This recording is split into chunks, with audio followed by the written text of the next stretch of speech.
အားလုံးမင်္ဂလာပါဒီနေ့ဗီဒီယိုစလိုက်မယ်ယောဂဆောင်ပေါ်မှာထိုင်မယ်တင်မခါပေါင်ရင်းနေတင်းတဲ့သူတွေကဒီဆောင်ကိုခတ်ထူထူလေးလုပ်ပြီးတော့ထိုင်မယ်နော်โอเคအဲ့တော့ဆောင်ကိုယူမယ်အနားကြီးအောင်ခောက်ပြီးသွားရင်ဆောင်ပေါ်မှာထိုင်မယ်ထိုင်တဲ့အချိန်မှာတင်မနှစ်ဖက်ကဆောင်ပေါ်မှာရှိမယ်ပေါင်ရင်းကနေစပြီးတော့မှခြေထောက်တစ်ချောင်းလုံးကဖြာပေါ်မှာရှိမယ်ပြီးရင်ဒူးဆောင်မတင်ပေါင်ရှိကြွက်သားကိုညှစ်ပြီးခြေထောက်နှစ်ဖက်ကိုအရှေ့ကိုဆန့်ထုတ်လိုက်မယ်ခြေထောက်နှစ်ခုကိုဆူထားမယ်ခြေမချင်းချင်းထိမယ်ခြေပွားအတွင်းဆောင်ချင်းချင်းထိခြေဖနှောက်အတွင်းနှစ်ခုကိုချင်းချင်းထိထားမယ်ဘာမှမလုပ်ခင်မှာခန္ဓာကိုယ်ရဲ့အပေါ်ပိုင်းကိုအရင်ဆုံးအာရုံစိုက်ဝမ်းပိုက်အောက်ပိုင်းကိုအတွင်းကိုဆွဲရှက်မယ်မိညောင်ရိုးဆောင်ဘက်ကိုဆန့်ထုတ်မယ်ခန္ဓာကိုယ်ရဲ့အရှိတ်ဘက်ခြမ်းစီးခုံကနေစပြီးတော့မှအရှိတ်ဘက်ခြမ်းတစ်ခုလုံးကိုမျက်နှာကျက်ဘက်ကိုမတင်ပြီးဆန့်ထုတ်မယ်ခန္ဓာကိုယ်ရဲ့အနောက်ဘက်ခြမ်းတစ်ခုလုံးကိုဆောင်ဘက်ကိုဆန့်ထုတ်ထားမယ်။ Okay အခုကိုယ့်ရဲ့ခြေထောက်ကိုအာရုံစိုက်မယ်။ခြေပြားလေးကော့ထားမယ်။ခြေဖနှောက်ကိုဒီခန္ဓာကိုယ်နဲ့ဆန့်ကျင်ဘက်ရှေ့ဘက်ကိုဆန့်ထုတ်ကြည့်လိုက်။အဲ့ချိန်မှာခြေသလုံးကြွက်သားတွေပြေလျော့လာတာကိုခံစားမယ်။ဘာမှမလုပ်ဘူးနော်။အခုကျွန်မပြောသွားတဲ့လှုပ်ဆောင်ချက်လေးတွေကိုပဲအမတို့လိုက်လုပ်ပြီးတော့ကိုယ့်ရဲ့ခန္ဓာကိုယ်ကိုခံစားကြည့်မယ်။ဘာတွေပြောင်းလဲသွားလဲဆိုတာကိုလေ့လာကြည့်မယ်။အဲ့ကနေခြေဥကိုရှေ့ကိုစိုက်လိုက်မယ်။အဲ့မှာခြေချောင်းကခြေသလုံးအယိုးနဲ့ခြေသလုံးနဲ့ဝေးတဲ့အရှိတ်ဘက်ကိုရောက်သွားတယ်။အဲ့ချိန်မှာခြေသလုံးကြွက်သားကညှစ်ထားသလိုမျိုးလေးတင်းသွားတဲ့ခံစားချက်ကိုရလိမ့်မယ်။ခြေပြားကိုပြန်ကော့မယ်။ခုနပုံစံတိုင်းပဲကိုယ့်ရဲ့ခြေဖနှောက်အတွင်းအပြင်နှစ်ခုလုံးကိုအရှေ့ကိုဆန့်ထုတ်လိုက်တယ်။အဲ့ချိန်မှာခြေသလုံးကြွက်သားလေးပြေလျော့လာတယ်။ Okay နော်။နောက်တစ်ကြောပြန်သွားမယ်။ခြေဥအရှေ့ကိုစိုက်မယ်။အဲ့တော့ဒီလိုလေးခြေဥရှေ့ကိုစိုက်တယ်ခြေပြားပြန်ကော့တာတွေကခြေချင်းဝတ်နေရနေသွားတာနော်။ခြေချောင်းနေရနေသွားတာမဟုတ်ဘူး။ Okay ခြေချောင်းလေးတွေခြေသလုံးနဲ့ဝေးတဲ့ရှေ့ဘက်ကိုရောက်သွားတယ်။အနောက်ကခြေသလုံးကြွက်သားကိုညှစ်လိုက်သလိုဖြစ်သွားတဲ့ခံစားချက်ကိုခံစားမိနိုင်မယ်။ခြေချင်းဝတ်နေရလေးကနေပဲခြေပြားကိုပြန်ကော့မယ်။ခြေချောင်းတွေကခြေသလုံးနားကိုရောက်လာတယ်။ကိုယ့်ရဲ့ခြေဖနှောက်ကအရှေ့ကိုအများလေးဆက်တယ်။အဲ့ချိန်မှာခြေသလုံးကြွက်သားတွေတင်းနေတဲ့ခြေသလုံးကြွက်သားတွေယော့လာတာကိုခံစားမိတယ်။ Okay ပြီးသွားပြီဆိုဒူးကိုပြန်ပြေးမယ်။ဆောင်းဝါးနဲ့ဆက်ဆောင်းမလို့တော့ဘူးဆောင်းဖယ်လိုက်တော့ကျိုးယူမယ်။ကျိုးကဝင်းလှုပ်ထားတယ်ဆိုရင်ကျိုးတစ်စုံစီဆွဲလိုက်။ဒါမှမဟုတ်ရှင်ကျိုးခွင်းမလှုပ်ထားဘူးကျိုးကဖြုတ်ထားတာဆိုလို့ရှိရင်လည်းအဲ့ကျိုးဖြုတ်ထားတဲ့အတိုင်းပဲသုံးလို့ရတယ်။ဘယ်လိုသုံးရမလဲဆိုတာသတ်မှတ်ထားတာမရှိဘူးเนาะကိုယ်အဆင်ပြေတယ်လို့သုံးလို့ရတယ်။ပြီးရင်ကျိုးကိုအနားမှာထားထားမယ်။ကိုလက်လှမ်းလိုက်တဲ့အချိန်လက်နဲ့လှမ်းယူလိုက်တဲ့အချိန်မှာမှီတဲ့နေရာမှာထားထားမယ်။ဖြာပေါ်မှာပလက်နှံ့နေမယ်။ Okay ဘယ်လိုလဲမလဲ။ထိုင်နေခြေပွားကိုဖိတယ်လက်ပွားကိုဖိတယ်။ခြေပွားရဲ့ဖိအားလက်ပွားရဲ့ဖိအားနဲ့တင်မအောင်နည်းနည်းလေးကြွဝမ်းပိုက်အောက်ပိုင်းအတွင်းကိုဆွဲရှက်တယ်မိညာရိုးခြေထောက်ဘက်ကိုဆန့်ထုတ်ပြီးရင်စေခရံကိုဖြာပေါ်မှာချဝမ်းပိုက်အောက်ပိုင်းအတွင်းကိုစကိုက်ဆွဲရှက်ထားတယ်လက်ကခန္ဓာကိုယ်နဲ့ဝေးရအောင်လှမ်းသွားပြီးတော့ကြောရုပ်အစစ်တစ်စစ်ချင်းစီကိုချလာလိုက်ပြီးတတောင်လေးကြတတောင်ရဲ့ပုံကြီးနဲ့ညဘက်နဲ့ပခုံးဆွဲခွင့်နဲ့လက်ပြနှစ်ခုကြမယ်ပခုံးနှစ်ဖက်ကြမယ်ခေါင်းကြဒီလိုပုံစံနှဲလိုက်တဲ့အတွက်ခါးနဲ့ဖြာနဲ့ကြားမှာစက်ကူတော်ထိုးထည့်လို့မရတဲ့အထိကတ်သွားတယ်။ဟာနေရာမျိုးမရှိတော့ဘူး။ကိုယ့်ရဲ့ကြောရိုးကြီးတစ်လျှောက်လုံးကခြေထောက်ဘက်ကိုဆန့်ထုတ်လိုက်လို့ဖြစ်သွားတယ်။ Okay နော် sorry ပြီးရင်ကိုယ့်ရဲ့ခြေထောက်နှစ်ဖက်ကို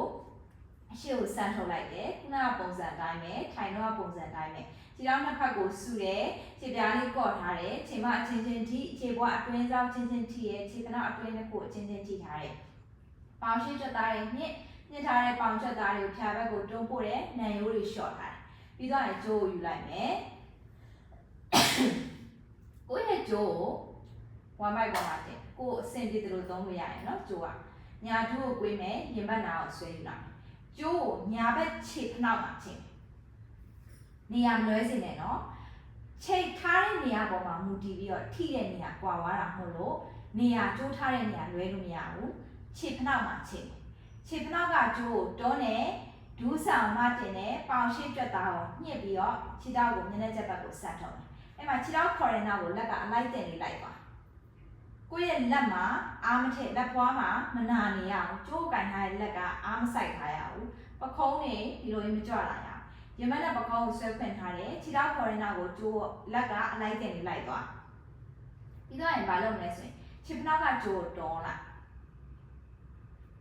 အဲ့လိုတွန်းထုတ်လိုက်တဲ့အချိန်မှာခြေထောက်ရဲ့အရှိတ်ဘက်ချမ်းမှာရှည်ကြွက်သားတွေဒူးဆန်တွေဒူးလေးနားမှာရှည်ကြွက်သားတွေညှစ်ထားတယ်ပေါင်ရှိကြွက်သားတွေကိုညှစ်ထားโอเคနော်ပြီးရင်ကြိုးကင်ထားတဲ့လက်ကတက်တာတက်တာပဲခြေဖနောက်ကကြိုးတွန်းလိုက်တဲ့အချိန်မှာအဲ့ခြေဖနောက်နဲ့ခြေသလုံးကြွက်သားကြားရတဲ့နေရာလေးကိုဆွဲဆက်လိုက်လို့ဖြစ်သွားတယ်အဲ့အချိန်မှာခြေသလုံးကြွက်သားတွေညော့လာတာကိုခံစားကြည့်မယ်โอเคနော်ဘာမှမလုပ်ဘူးအဲ့ဒါလေးကိုပဲကိုခံစားကြည့်ကဲဒီနေရာမှာလေကိုယ့်ရဲ့ခြေထောက်ကတင်မနဲ့ line နဲ့ဖြစ်အောင်မဆွဲနိုင်တဲ့သူတွေရှိရယ်မဆန့်ထုတ်နိုင်တဲ့သူတွေရှိရယ်အဲ့လိုဆိုလို့ရှိရင်ဒီလောက်ပဲရတယ်ရသလောက်မှာပဲနေပြီးတော့ခြေဖနောက်ကကြိုးကိုတွန်းတာကိုကိုခံစားကြည့်နေမယ်โอเคနော်အဲ့တော့ဆက်သွားမယ်ခြေဖနောက်ကကြိုးကိုတွန်းမယ်ခြေဘွားတစ်ပြင်လုံးကလေမျက်နှာကျက်ဘက်ကိုလှည့်ထားရမယ်ခြေဖြားပိုင်းကကိုယ့်ရဲ့မျက်နှာဘက်ကိုဥတည်နေရမယ်မျက်နှာကျက်ဘက်ကိုဥတည်နေလို့မရဘူးကိုယ့်ရဲ့မျက်နှာဘက်ကိုဥတည်ထားတယ်။မခြေဖနောက်ကကြိုးတွန်းလိုက်တယ်။အဲ့ချိန်မှာခြေသုံးကြွက်သားနေရာလေးတွေကပြေရောလာတာကိုခံစားမယ်။ဒါပေမဲ့ခုနကပြောခဲ့လို့ပဲရှေ့ဘက်ကဒူးဆန်တွေကိုညှစ်ထားရမယ်။ပေါင်ရှိကြွက်သားတွေကိုညှစ်ထားတဲ့ပေါင်ကြွက်သားတွေ1 byte နဲ့ဝေးတဲ့နောက်ဘက်ကိုတွန်းပို့နေရမယ်။ပြီးသွားရင်ဒူးကိုကွေးမယ်။ကြိုးကိုဖြုတ်1 byte ပေါ်မှာတင်ခြေထောက်ကိုတက်လာတော့အတိုင်းပဲပြန်ဆင်းသွားမယ်။ခပ်ပြောင်းမယ်။ဒူးကိုကွေးမယ်။ဘယ်ဘက်ခြေဖနောက်မှာကြိုးကိုချက်နည်းနည်းဖက်ကကြိုးကိုကင်ထားတယ်ခြေဖနောက်ကကြိုးကိုတွန်းဒူးဆောင်မှတင်ပေါင်ရှိကြွက်သားညှစ်ပြီးတော့ခြေထောက်ကိုဆန့်ထုတ်လိုက်မယ်โอเคအဲ့မှာခြေဖနောက်ကကြိုးကိုတွန်းလိုက်တယ်တွန်းလိုက်တဲ့အချိန်မှာခုနကပြောသွားတဲ့နေရာလေးဒီခြေဖနောက်နဲ့ဒီခြေလုံးနဲ့ကြားတဲ့နေရာလေးကဆွဲဆက်လိုက်တယ်လို့ဖြစ်သွားတယ်ညနေချက်ဘက်ကိုဆန့်ထုတ်ပေးလိုက်တယ်လို့ဖြစ်သွားတယ်အဲ့အချိန်မှာအမတို့ရဲ့ခြေလုံးကြွက်သားလေးပြေရောလာတော့ကိုခံစားမယ်ရှိဘက်ကခြေထောက်ရဲ့ရှိဘက်ချမ်းမှာရှိရဲ့ဒူးဆန်ညှစ်ထားရမယ်။ပေါင်ရှိကြွက်သားတွေညှစ်ထားရမယ်။ရင်မနဲ့ပခုံးဆွဲဖွင့်ထားရမယ်။ကြိုးကန်ထားတဲ့လက်ကတက်တောင့်တက်တာပဲ။အဲ့တော့ခုနကတော့တစ်ချက်ပြောဖို့မေးသွားတယ်။အပေါ်ခြေထောက်ကိုလုံနေအာယုံခံစားနေတဲ့အချိန်မှာအောက်ကခြေထောက်ကမေ့သွားလို့မရဘူး။အောက်ကခြေထောက်ကအနားယူနေရမှာမဟုတ်ဘူးဒီလိုပုံစံမျိုး။အောက်ကခြေထောက်ကလည်းအလုံးလုံးနေရမယ်။အောက်ကခြေထောက်ရဲ့ခြေဖနောက်ကလည်းထိုင်တော့ပုံစံလိုမျိုးနဲ့ရှေ့ကိုဆန့်ထုတ်ထားတယ်။ပေါင်ရှိကြွက်သားရင်ညှစ်ဒူးဆန်နဲ့ညှစ်ထားတယ်။ โอเคနော်။အပေါ်ကခြေထောက်ကလည်းခုနကပြောခဲ့သလိုပဲခံစားပြီးတော့ကိုလုံနေလေ့ကျင့်နေရမယ်။ခြေဖနောက်လေးကကြိုးကိုတွန်းနေတယ်။အဲ့မှာခြေဆုံးကြွက်သားလေးပြေရောလာတော့ခံစားကြည့်မယ်။ပြီးတော့ဆိုဒူးကိုပြန်ကွေးတယ်။ကြိုးကိုဖဲခြေထောက်ကိုရှေ့ကိုချက်လေးပြန်ဆန့်ထုတ်လိုက်။နေရိုးလေးရှော့ဒီဒူးကိုပြန်ကွေးညာကိုဆောင်းပြီးတော့ဖြာဖို့ပြန်ထားလိုက်မယ်โอเคကျိုးမလို့တော့ဘူးကျိုးဖယ်လိုက်တော့ block တော့နှစ်တော့ပြင်မယ် block နှစ်တော့ကိုဘေးတိုင်လေးဆက်လိုက်မယ်ဒီလိုပုံစံပြီးတော့ရင်ခဏနေကြအဲ့ဒီ block ပေါ်မှာခြေဖနောက်လာတက်မှာတော့ဘယ်လိုပုံစံသွားမလဲဆိုတော့ downward facing တော့သွားမှာလေးဘက်ထောက်နေထားနေနေလိုက်ကိုယ့်ရဲ့ခြေဖနောက်က block ပေါ်ကိုတက်မှာခန္ဓာကိုယ်ကအပေါ်ရောက်သွားတဲ့အချိန်မှာခြေဖနောက် block ပေါ်ကြာလို့ဆိုရင်ခြေအဖျားပိုင်းက block နဲ့အရင်နီးနေလို့မရဘူးအရင်နီးနေခြေဖနောက်တင်လို့မရတော့ဘူးဟုတ်တယ်မဟုတ်အဲ့တော့ကိုယ့်ရဲ့ခြေထောက်ကိုနည်းနည်းလေးအရှေ့ရွှေ့ထားခြေအဖျားပိုင်းလေးကိုအရှေ့နည်းနည်းလေးရွှေ့ထားမယ်အဲ့ခြေဖျားပိုင်းကို ball of the feet လို့ခေါ်တယ်အဲ့တော့ ball of the feet တပြင်းတော့ဖိထားတချို့ကလေအဲ့ခြေဖျားပိုင်းကိုဖိထားတဲ့အချိန်မှာခြေတန်းလေးရှေ့ဘက်ကိုလွတ်ထားတယ်အဲ့တော့အဲ့ခြေတန်းလေးရှေ့ဘက်ကိုမလွတ်စေဘူးခြေတန်းလေးရှေ့ဘက်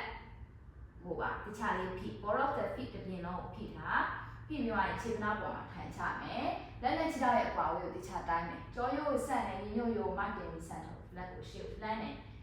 တော့ကိုယ့်ရဲ့လက်ဖွား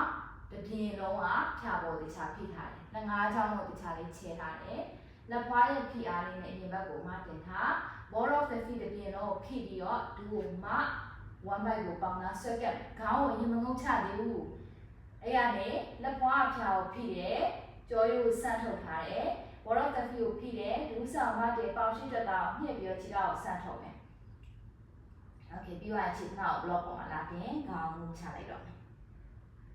အဲ့မှာခဏလေးနေမယ်ခြေဖနောက်က block ကိုဖိချကြည့် ball of the feet ကဖြာကိုဖိထားကြည့်လက်ဖွားကဖြာကိုဖိတယ်ရင်ဘတ်ကိုမတင်တယ်ကြောရိုးဆန့်ထုတ်ထားတယ်ဒူးဆန်နေမတင်ထားပေါင်ရှိကြွက်သားတွေညှစ်ထားပြီးတော့ကိုယ့်ရဲ့ညှစ်ထားတဲ့ပေါင်ကြွက်သားတွေကိုအနောက်ကိုတွန်းပို့အဲ့မှာခြေဖနောက်က block ကိုတွန်းလာတယ် block ရဲ့အကူအညီကြောင့်ခြေဖနောက်တွေကအပေါ်တက်နေအဲ့ချိန်မှာပေါင်နောက်မှာရှိဒီခြေထောက်ရဲ့အနောက်ဘက်မှာရှိတဲ့ကြွက်သားတွေအထူးသဖြင့်ခြေလုံးကြွက်သားလေးတွေကပြေရောနေအောင်ခန်းစားကြည့်မယ်။ Okay ထိန်းထားပြီးသွားရင်ဒီကိုဖြာပေါ်ပြန်ချမယ်။ဒါလေးခြေဖနောက်ပေါ်မှာထိုင်လိုက်မယ်။ဒီနေ့အတွက်တော့ဒီလောက်ပါပဲ။အားလုံးအဆင်ပြေမယ်လို့ပြောနေပါတယ်။ကျေးဇူးတင်ပါတယ်။